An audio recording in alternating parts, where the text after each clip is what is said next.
Hi guys, welcome back to my YouTube channel CA learners. तो आज की video आप लोगों के लिए बहुत ज़्यादा इंपॉर्टेंट होने वाली है। सो आज की वीडियो में मैं आपको बेसिकली 5 टिप्स दूंगी, लेकिन एक लास्ट टिप जो रहेगी 6th टिप वो मैं आपको देने वाली हूँ, जिसकी वजह से मैं आपको अश्योर कर रही हूँ कि डेफिनेटली आपका जो पेपर चेक करने वाला रहेगा ना, वो आपसे डेफिनेटली इम्प्रेस हो जाएगा। आपका जो पेपर है ना, वो बाकी सब लोगों से अलग एक स्टैंड आउट करेगा। तो मैं आपको वो जो टिप बताऊंगी ना, उससे डेफिनेटली आपके 2 से 5 नंबर ईच पेपर में बढ़ने वाले हैं। और ये 5 टिप्स फॉलो कर लिया आपने तो आपके जो पासिंग चांसेस रहते हैं ना, वो डेफिनेटली इंक्रीज हो जाएंगे। तो बिना टाइम वेस्ट किए 5 टिप की ओर बढ़ते हैं। फर्स्ट टिप मेरी ये रहेगी कि अटेम्प्ट करो 100% पोर्शन। आप पेपर अटेम्प्ट नहीं कर रहे हो पूरा, मुझे मालूम है 90% लोग पेपर अटेम्प्ट नहीं कर रहे हैं। अगर आपने 99 मार्क्स का भी लिखा ना एग्जाम में, तो आपने 1 मार्क्स का भी क्यों छोड़ा? उसके 2 कारण होते हैं। मतलब मेजरली अगर हम देखें तो 2 कारण ही होते हैं। फर्स्ट ऑफ ऑल कि हमने टाइम मैनेजमेंट नहीं करा प्रॉपर तरीके से, हमको टाइम जो है वो कम पड़ गया। सेकेंड जो ऑप्शन रहता है वो ये रहता है कि हमको आता ही नहीं था तो हम लिखे क्या। इन दोनों अगर आपकी कोई भी दोनों में से कोई भी अगर आपकी एक प्रॉब्लम है, तो उन दोनों प्रॉब्लम्स का मेरे पास सोल्यूशन है। और मैं आपको आज एक कारण दूंगी जिसकी वजह से डेफिनेटली आप पेपर जो है पूरा अटेम्प्ट करके आओगे। और पूरा जो पेपर अटेम्प्ट करता है ना 100 मार्क्स का, उसका चांसेस तो ऑटोमेटिकली 50% से ज़्यादा बढ़ जाता है। मैंने ना बहुत कम करा था पोर्शन, मैं अपनी पर्सनली बात करती हूँ, दूसरों की बात तो हम रहने देते हैं। मैंने ना 50-60% भी मैं किसी उसमें करके गई थी। IAS में मैंने सिर्फ 50% पोर्शन करा था, उसके बाद भी मैं पास हो गई हूँ। और ऐसे कितने ही सब्जेक्ट्स है, ये तो मैंने आपको जस्ट एक एग्जाम्पल दिया है, तो भी मैं हर सब्जेक्ट में पास हूँ, हर ग्रुप में मैं इंडिविजुअली ग्रुप में भी मैं पास हूँ। तो क्यों? मेरा कोई लक वक नहीं चला है, मैंने जो है दिमाग यूज़ करा है। और मैं आपको एक सिंपल सी टेक्निक आज बता दूंगी, इसको फॉलो करके आप भी पास हो जाओगे। सबसे सिंपल सी बात है, देखो कि अगर आपने सारे क्वेश्चंस अटेम्प्ट करे ना, तो एग्जामिनर ऐसा नहीं करेगा कि आपके 3 क्वेश्चंस आपको नहीं आते थे और 3 क्वेश्चंस आपके पास 2 ऑप्शन थे, या तो कि आप छोड़ दो, जो कि बहुत ईजी ऑप्शन है, हर कोई कर लेगा। लेकिन हमको दूसरा ऑप्शन पे जाना है। हमको भले ही नहीं आता है तो भी हम लिख के ज़रूर आएंगे। लेकिन लिखने का मतलब यहाँ पे ये नहीं कि आप कोई सॉन्ग्स लिख के आ रहे हो या फिर फलाना ढिमकाना आपने अपनी स्टोरी बनाने शुरू कर दी। नहीं, हम क्या लिखेंगे, ये सबसे एक मेजर इशू रहता है। देखो गाइज, कुछ ना कुछ तो आपने मतलब A to Z अगर आपको नहीं आता है तो A तो आता होगा कम से कम उस चीज़ का। या तो आपने कभी कोई लेक्चर देखे हो तो उसमें आपको उसका नॉलेज है। चलो हम मान लेते हैं कि हमको कुछ भी नहीं आता, कोई नॉलेज नहीं हमको उस चीज़ का, तो क्या लिख सकते हैं? आपने कोई दूसरे चैप्टर करे होंगे ना, उसका अगर आपको आता है तो वो लिख दो आप। मतलब भले उस क्वेश्चन से वो डायरेक्टली लिंक्ड नहीं हो, लेकिन ऐसी कोई भी चीज़ जो कि थोड़ी बहुत भी उस चैप्टर से अगर लिंक हो रही हो और आपको वो आती हो, पर उस सब्जेक्ट में होनी चाहिए वो चीज़, ठीक है? दूसरे चैप्टर की भी हो तो वो आप लिख के आ जाओ डेफिनेटली। बट क्या चीज़ है, आप नहीं लिखोगे, सॉन्ग्स नहीं लिखोगे, इतने तो मैच्योर है सभी लोग यहाँ पर। और उसके बाद सेकेंड चीज़, आप क्या नहीं लिखोगे, अपनी कोई स्टोरीज नहीं बनाओगे वहाँ पर जाके। ये 2 चीज़ें मत लिखना। इसके अलावा आपने उसी सब्जेक्ट में दूसरे चैप्टर्स में जो चीज़ पढ़ी वो आप डेफिनेटली लिख सकते हो। ये अगर आपने फॉलो कर लिया ना, आप 1 मार्क्स का भी मत छोड़ के आना। सेकेंड चीज़ कि हमको टाइम कम पड़ जाता है, उसका सबसे मेन कारण है कि आप जो 15 मिनट्स आपको एग्जाम में दिए जाते हैं ना, उसको प्रॉपरली यूटिलाइज नहीं कर रहे हो। उस 15 मिनट्स को जिस बच्चे ने अच्छे से यूटिलाइज कर लिया ना, उसको मैं मान ही नहीं सकती कि उसको टाइम कम पड़ा होगा। 15 मिनट्स में हमको आखिर क्या करना रहता है? देखो, सबसे फर्स्ट आपको कंपलसरी क्वेश्चन बिल्कुल भी नहीं देखना है। बाद के जो क्वेश्चन है उसमें आपको सिर्फ ये छांटना है, ये सिलेक्ट करना है कि हम कौन सा क्वेश्चन करने वाले हैं। एक क्वेश्चन आप पहले से ही छांट के रख लो कि यार ये क्वेश्चन हमको नहीं करना है। ये फर्स्ट स्टेज जो है आपको 15 मिनट्स में करना है। उसके बाद भी अगर उन 15 मिनट्स में आपके पास टाइम बच जाता है, तो फिर आप किसी क्वेश्चन लाइक जो आपको एक बार आप क्वेश्चंस की वो करना स्टार्ट कर दो। कोई केस स्टडी है तो सोचना शुरू कर दो, क्योंकि उसमें टाइम लगेगा। डायरेक्ट क्वेश्चन में हमको टाइम नहीं लगता है, केस स्टडीज़ में थोड़ा ज़्यादा टाइम लगता है, तो वो केस स्टडीज़ पढ़ना शुरू कर दो और उसका आंसर जो है वो मन में सोचना शुरू कर दो। तो ये काम आप कर सकते हो 15 मिनट्स में। अगर आपने ये भी कर लिया ना तो बहुत होगा। सबसे फर्स्ट जो रहता है कि बिल्कुल आप सिलेक्ट कर लेना कि कौन सा क्वेश्चन आपको करना है, ठीक है? नेक्स्ट हम आते हैं कि सेकेंड टिप की ओर। फर्स्ट टिप आपको बिल्कुल क्लियर होगी, मैं ये होप करती हूँ। सेकेंड टिप मेरी ये रहती है कि आप जो भी लिख रहे हो ना, जैसे कि अब मैं ये जो वीडियो ये अभी बना रही हूँ, जब आपका ऑडिट का पेपर भी बाकी है, IASSM का भी पेपर बाकी है एंड FMECO का भी बाकी है, तो ये मेजरली ग्रुप 2 जो रहती है थ्योरी पोर्शन ज़्यादा है इसमें। तो इसके लिए ये बेसिकली सेकंड पॉइंट में लाई हूँ कि आप जो भी लिख रहे हो ना, वो पॉइंट्स में लिखना शुरू करो। आप, मेरे को पता है कि बहुत सारे लोग यहाँ पे ना बहुत लंबे चौड़े पैराग्राफ्स लिख के आते होंगे एग्जाम में थ्योरी में, और फिर वो बोलते हैं कि हमको थ्योरी में अच्छे मार्क्स नहीं मिले।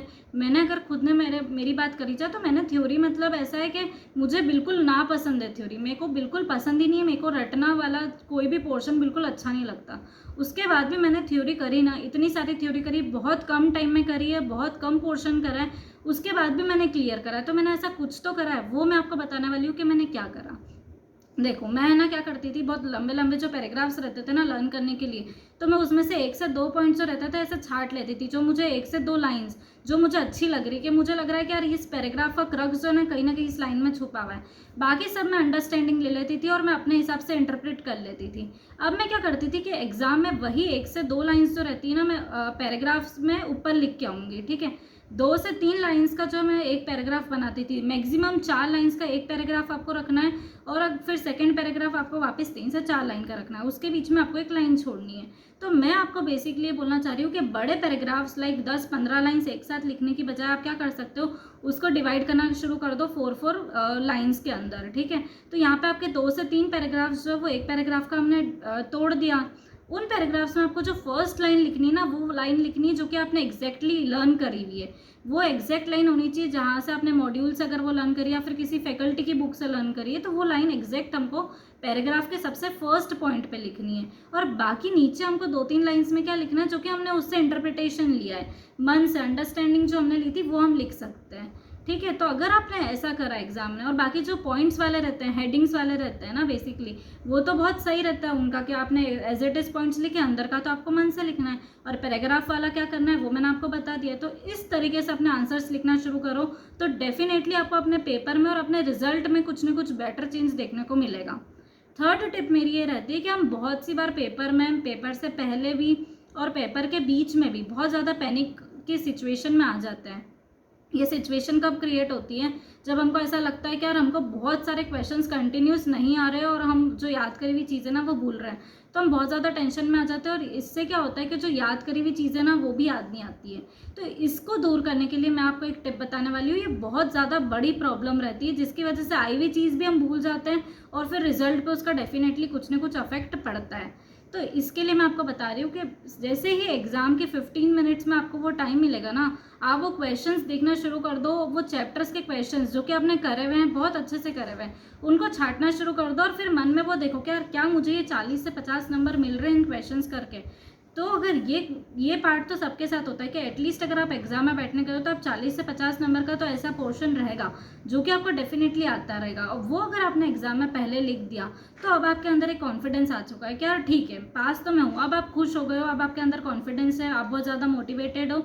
अब जो नहीं आती हुई चीज़ें ना, जब आप वो अटेम्प्ट करोगे तो भी डेफिनेटली वो चीज़ें आपको आने लग जाएगी। आपको ऐसा लगेगा कि यार ये भी पढ़ा हुआ था, और वो बहुत पहले भी अगर पढ़ा हुआ होगा ना तो वो भी याद आने लग जाएगा। पता है उसका कारण क्या है? क्योंकि अब आप बहुत ज़्यादा मोटिवेटेड फील कर रहे हो, बहुत ज़्यादा कॉन्फिडेंस है अंदर आपके। लेकिन अगर आपने ऐसा नहीं करा, आपने अपने मन को ऐसा समझा के रखा कि यार ये भी नहीं आ रहा है, वो भी नहीं आ रहा है, तो फिर क्या होगा कि जो करी हुई चीज़ें ना वो भी याद नहीं आएगी, और फिर पेपर में भगवान जाने आप क्या करके आओगे। तो इस ट्रिक को डेफिनेटली अप्लाई करना कि वो सारे क्वेश्चंस छांटने की कोशिश करना जो कि आपको एटलीस्ट 40 से 50 नंबर सिक्योर करवा रहे हैं। फोर्थ मेरी ये टिप रहेगी कि मैंने आपको बोला अभी जैसे कि आपने सारे क्वेश्चंस इकट्ठे कर दिए कि यार जो मेरे को आ रहा है, पर इनकी सीक्वेंस ज़रूरी थोड़ी ना है कि सेम ही हो, तो फिर आप क्या करोगे इस सिचुएशन में? देखो, हम जो क्वेश्चंस की सीक्वेंस है ना वो डेफिनेटली हम चेंज कर सकते हैं। फर्स्ट के बाद आप थर्ड लिख सकते हो, फिफ्थ लिख सकते हो उसके बाद, लेकिन उसके अंदर की जो सब पार्ट्स की सीक्वेंस है ना वो बिल्कुल भी चेंज ना करें, क्योंकि उससे एग्जामिनर को बहुत ज़्यादा डिफिकल्टी फेस करनी पड़ती है। तो वो सीक्वेंस बिल्कुल चेंज नहीं करें। और अगर आपने ऐसा करा कि एक क्वेश्चन एक पार्ट में पूरा अच्छे से लिख रखा है तो एग्जामिनर इससे काफ़ी सेटिस्फाइड रहेगा और उसको पेपर चेक करना काफ़ी सिंपल होगा, तो वो आपको भी बेनिफिट होगा उसका इनडायरेक्टली। फिफ्थ मेरी टिप ये रहती है कि जो भी हो अपनी स्मॉल मिस्टेक्स को एटलीस्ट दूर करना शुरू करें। हम बहुत ज़्यादा अगर कंसेप्चुअल क्लैरिटी तो अगर नहीं है तो हम कुछ नहीं कर सकते, लेकिन हम कई बार छोटी छोटी सी मिस्टेक्स कर देते हैं एग्जाम में। जैसे कि हमने पेपर से लाइक डिजिट ही अगर ऐसे कैसे देख के भी गलत उतारा है तो फिर आप पूरा क्वेश्चन सॉल्व करोगे तो वो तो गलत ही होगा ना। या तो फिर आपने क्वेश्चन थ्योरी का कोई क्वेश्चन है तो वो आपने गलत पढ़ लिया, एडवांटेजेस पूछे थे हमने डिसएडवांटेजेस मन में अजम्पशन ले लिया, क्योंकि बहुत ज़्यादा पैनिक की सिचुएशन रहती है। तो ये स्मॉल मिस्टेक्स जो ये अवॉइड करने के लिए आपको क्या करना है, हर चीज़ को 2 बार पढ़ना है और एक बार अपना आंसर कंप्लीट करने के बाद उस पर एक बार गो थ्रू कर लेना फटाफट। इसमें आपको क्या होगा, 1 मिनट से ज़्यादा बिल्कुल भी नहीं लगेगा, लेकिन आप अश्योर्ड रहोगे कि आपने एटलीस्ट जो लिखा है वो बिल्कुल सही लिखा है। ठीक है। फिर 6th टिप और मेरी लास्ट टिप यह रहेगी कि जो भी आप लिख रहे हो ना, जो आपने बिल्कुल एज इट इज़ याद करा हुआ है वो आपने पेपर में लिखा तो उसको अंडरलाइन करके आना। ये टिप बहुत ज़्यादा इंपॉर्टेंट है जिसकी मैं बात करने वाली थी। बहुत सारे लोग नहीं करते, सिर्फ 1% लोग रहते हैं 100% में से जो कि ये चीज़ करते हैं। लेकिन एग्जाम से 2 से 3 मिनट भी अगर आप पहले फ्री हो रहे हो ना, तो अंडरलाइन करके आना उन चीज़ों को जो कि आपने बहुत अच्छे से करी है और आपको लग रहा है कि ये चीज़ जो है ना, जो मैंने लिखी है बहुत कम बच्चों ने पेपर में लिखी होगी, क्योंकि ये मैंने ही लर्न करी थी सिर्फ, या फिर ये मैंने कुछ अलग से लिखा है। तो वो सब चीज़ें अंडरलाइन करके आना। उससे 2 बेनिफिट्स होंगे। एग्जामिनर को बेनिफिट होगा, वो जब आपका पेपर चेक करेगा तो उसको पता होगा कि अच्छा ठीक है, तो उसके बेसिस पे वो आपको ज़्यादा नंबर देगा, तो उसको भी बेनिफिट है, उसका पेपर जल्दी चेक हो रहा है, और आपको भी बेनिफिट है कि आपका जो है रिजल्ट जो है वो डेफिनेटली इंप्रूव हो रहा है। तो ये सब टिप्स अगर आपने अपना ली है ना और फॉलो कर ली, तो कोई भी आपको नहीं रोक सकता पास होने से। और अगर आप ये वीडियो आपको पसंद आई हो तो वीडियो को लाइक करना ना भूलें, चैनल को सब्सक्राइब करना ना भूलें। So thanks for watching.